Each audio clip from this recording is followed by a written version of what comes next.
Bonjour à toutes, bonjour à tous. Merci de nous retrouver pour ce troisième live organisé par l'École des métiers au sein d'un magnifique magasin, Optique 2000 à Dijon, dont le propriétaire est monsieur Olivier Padiot, qui nous fait le plaisir de nous accueillir au sein de son entreprise. Alors, je me suis permis d'enlever le masque parce qu'il est de port obligatoire, mais dans la mesure où on va respecter le mètre de distance, on va pouvoir se parler sans prendre le moindre risque. Alors Monsieur Padiot, merci encore une fois de vous accueillir au sein de ce magasin, mais est-ce le seul? Alors, j'ai 8 magasins sur Dijon, sur l'agglomération, sur le centre-ville, en périphérie et maintenant aussi à Dole. Donc 7 magasins sous l'enseigne Optique 2000 et 1 sous l'enseigne Missac et aussi 3 centres Audio 2000. Voilà. Écoutez, en effet, ça doit faire une belle masse salariale. Ça vous fait combien de salariés au total? Ça fait à peu près 70 personnes. 70 personnes. Voilà. Et parmi ces 70 personnes, vous avez des alternants, des apprenants qui appréhendent le métier par le voie de l'apprentissage? Alors, il y a des collaborateurs qui sont passés par l'apprentissage et qui sont aujourd'hui salariés en magasin et certains depuis très longtemps. D'autres qui sont maintenant associés, aussi directeurs de magasin. Et d'autres qui sont en formation en ce moment et qui le seront encore l'année prochaine. De belles promotions, de belles évolutions de carrière. Oui, des personnes qui sont arrivées par l'alternance et qui aujourd'hui sont associées. Très bien. Alors, si nous sommes chez vous, c'est que l'École des métiers prépare au métier d'opticien. Nous avons un BTS optique chez nous, où nous formons des jeunes par la voie de l'alternance. Nous avons certains jeunes de chez nous qui sont dans le magasin, qui se préparent. Par rapport à cette formation qui est très très bien vue, on a énormément de demandes pour une trentaine de places, quelles seraient selon vous les recommandations que vous pourriez faire à ces jeunes qui veulent postuler pour appréhender une formation en BTS optique? Alors déjà de se renseigner sur le métier en lui-même parce que c'est un métier qui est pluriel, il y a un aspect vente bien sûr, il y a un aspect commercial, il y a un aspect santé avec la contactologie, avec les examens de vue, donc c'est très vaste comme métier, donc il faut bien voir toutes les facettes du métier. Puis ensuite je dirais qu'il faut être motivé, parce que comme tout, ça demande de la motivation, et puis bosseur, travailleur, parce que notamment l'alternance, c'est une formation particulière qui demande d'être concentré en magasin parce que on a une forme d'exigence aussi avec nos apprentis pour qu'ils apprennent bien et pour qu'ils progressent bien. Et je sais aussi qu'à l'école, il y a aussi cette exigence. Donc il y a une difficulté peut-être par rapport au parcours initial, c'est d'être à la fois et en magasin dans un environnement professionnel et à l'école dans un environnement qui est plus de formation. Tout à fait, alors là je vous rejoins complètement parce que parmi les profils que nous accueillons, et je le dis pour les futurs candidats, on est confronté parfois à des jeunes qui se disent « Oh bah ça y est, j'ai signé un contrat d'apprentissage, je suis en entreprise, tout va bien se passer ». Or, ils négligent un petit peu l'enseignement technique, l'enseignement général qui accompagne ce niveau BTS et qui requiert déjà un très bon niveau scolaire, parce que le niveau attendu en contactologie, en examen de vue, etc., fait appel à des notions scientifiques qui doivent être absolument maîtrisées, faute de quoi les jeunes se retrouvent en difficulté. Donc sur ce sujet, soyez attentifs. Partez avec un bon dossier, faute de quoi, encore une fois, nous avons une trentaine de places pour quelquefois 60-80 demandes, donc on sera obligé de retenir des gens qui présentent effectivement un très bon profil. Alors, des qualités importantes en matière d'investissement dans le travail, vous l'avez évoqué, je pense que vous faisiez référence au sens de l'effort, parce qu'il faut savoir doser les efforts quand il le faut dans l'établissement, au sein de l'entreprise, savoir s'adapter à la clientèle. Aujourd'hui, c'est pas simple, vous êtes contraint à des mesures sanitaires qui sont compliquées parfois, pour votre métier, il faut porter un masque, quelquefois le retirer, etc. Si vous avez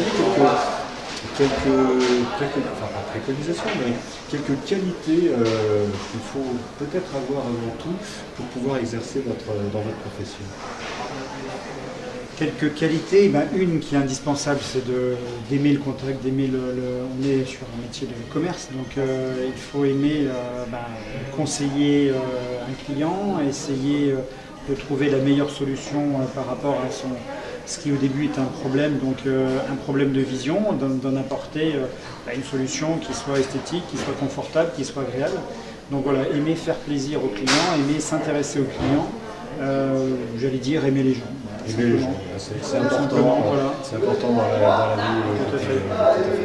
Alors je sais, pour en avoir un peu parlé aussi avec vous, à un moment donné vous m'avez dit le BTS pour nous ne suffira peut-être plus ou pas parce qu'il faut viser un niveau supérieur. Vous pensez à quel diplôme en particulier? Alors c'est vrai qu'aujourd'hui notre métier vit beaucoup de mutations assez rapprochées, d'ailleurs ça évolue vite en peu de temps. Notamment la question de l'accès aux soins, même si sur Dijon on est peu de problèmes par rapport à ça, mais c'est vrai que dans beaucoup de villes en France et dans beaucoup de territoires, accéder à un ophtalmologiste est très compliqué. Donc il y a une délégation de tâches aux opticiens.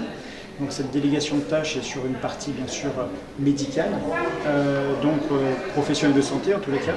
Donc on a besoin d'avoir des connaissances plus poussées sur l'examen de vue, sur la contactologie, sur la basse vision, qui demandent, après les 2 années passées en BTS, au moins une année complémentaire pour mieux maîtriser ces domaines-là. Et c'est vraiment effectivement la vie. Entendu. Donc le BTS n'est pas une fin en soi, il faut envisager de pouvoir poursuivre. Alors vous l'évoquiez tout à l'heure, vous avez des personnels qui ont commencé par la formation, voire un apprentissage. Aujourd'hui sont devenus des collaborateurs ou des associés. Directeurs, oui. Directeurs, donc ce sont de belles évolutions de carrière, je dirais. Donc ça c'est très bien. Là encore, par rapport à cela, en termes d'évolution, quand quelqu'un ne trouve pas une solution au sein de vos entreprises, quelles sont les possibilités qu'ils ont, vers quoi ils peuvent se tourner, comment ils organisent la poursuite un peu de leur formation dans leur professionnel?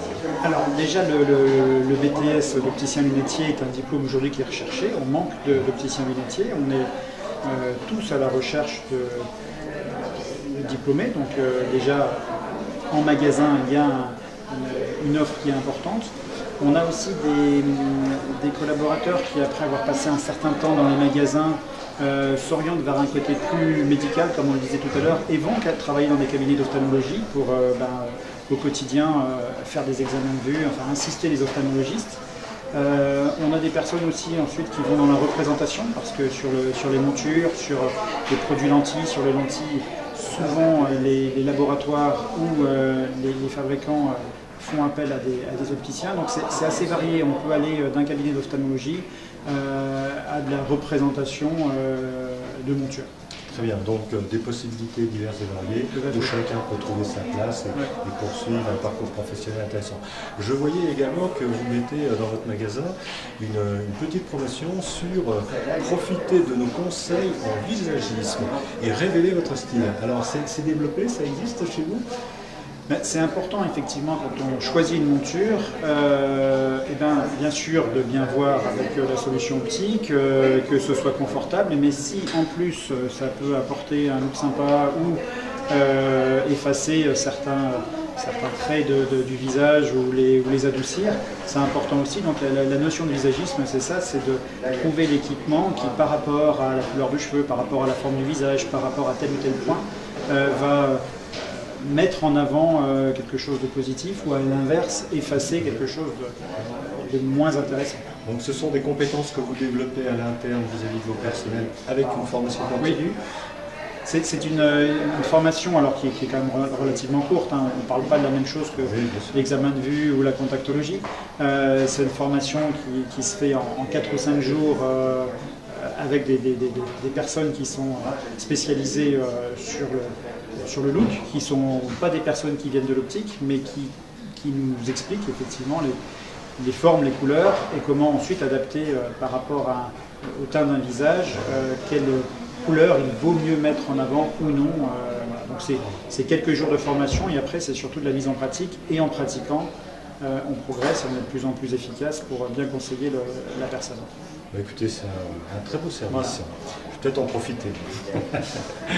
Donc, par rapport à tout ça, je sais aussi que dans vos magasins, vous avez aussi un certain respect de l'environnement, vous faites un geste pour la planète. Ça représente aujourd'hui une sensibilité importante de la part de votre clientèle? Alors déjà on a cherché à sensibiliser nos propres collaborateurs, donc en développant de venir en vélo, et ça se fait de plus en plus. En plus il y a des aides intéressantes par rapport à ça, en développant aussi le fait d'utiliser le moins d'eau possible pour détourer les verres. Donc on a un système où l'eau est en recyclage pour éviter de gaspiller l'eau. Tous les luminaires aussi sont passés sur le système de LED qui consomme beaucoup moins. Donc déjà, nous, on a fait des efforts en interne. Et au niveau des consommateurs, oui, il y a une appétence sur des produits comme on a une marque qui s'appelle C2C, qui est issue de déchets provenant de la mer, c'est-à-dire quand il y a des filets échoués, c'est récupéré pour fabriquer des lunettes. C'est une collection qui marche bien et qui plaît aux consommateurs. Dans le RSE, je mets aussi tout ce qui est responsabilité sociétale et environnementale. Il y a aussi la fabrication française. C'est la même région, Bourgogne-Franche-Comté. On a de très bons fabricants dans le Jura et on essaie aussi de privilégier l'origine jurassienne, même plus que l'origine française, c'est l'origine régionale. Donc ça c'est bien. On travaille aussi avec des fournisseurs de verre français. Donc ça, les consommateurs y ont toujours été sensibles, mais encore plus là depuis la période Covid. Ah oui, j'imagine bien. Ouais. Oui. Donc on est dans une région qui peut privilégier le circuit court, donc c'est vrai, nos collègues et amis voisins franc-comtois peuvent effectivement travailler en collaboration directe avec vous. Voilà, écoutez, pour ma part, je pense qu'on a déjà évoqué beaucoup de choses. Je ne sais pas, est-ce qu'on a quelques questions? Non, pas spécialement. On interagit directement. On interagit, et puis je pense que vos explications ont été très concrètes. Merci. On couvert énormément de points. Aujourd'hui, je le rappelle, si vous le souhaitez, vous pouvez vous inscrire pour préparer un BTS par la voie de l'alternance à l'école des métiers.